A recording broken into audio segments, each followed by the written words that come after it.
Today at Flag and Banner, we're going to show you how to fold the American flag. First things first, you have to have a flag to fold, and if you're in the market, I know just the place where you can start. Now that you have your flag, you can get to work. This is a two-person job, and today we have Kirk from our sales department, he's a Navy vet, and his son Wesley from the showroom to show us how it's done. Start by holding the flag open, with one hand on each of the four corners. The person on the right will have stripes in both of their hands, while the person on the left will only have stripes in their right hand, and they will have stars in their left. Fold the flag in half lengthwise, so the stripes cover the Union side of the flag. Now, turn the flag back to its original position.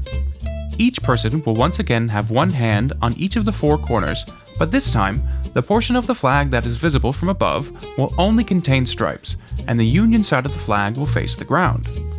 Be sure that the open edge of the flag is in the left hand of the person on the left and the right hand of the person on the right. Next, fold the flag in half again. Then, once again return the flag to its original position.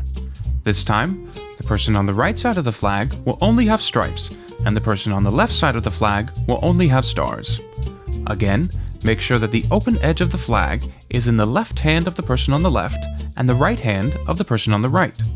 Next, the person on the right will begin to fold the flag into triangles while the person on the left will hold the flag tight. To do this, the person on the right will use their left hand to fold the closed corner of the flag to the open edge, forming a triangle. The first few folds can be a little tricky, so be sure to take your time.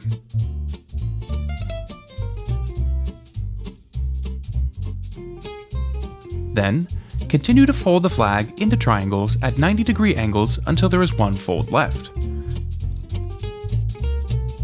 At this point, the person on the left side of the flag will tightly tuck their end into the fold of the opposite side, doing their best to cover any exposed sections of red. And there you go! You now have a properly folded American flag. For more flag tutorials and flag flying tips, be sure to check out FlagandBanner.com.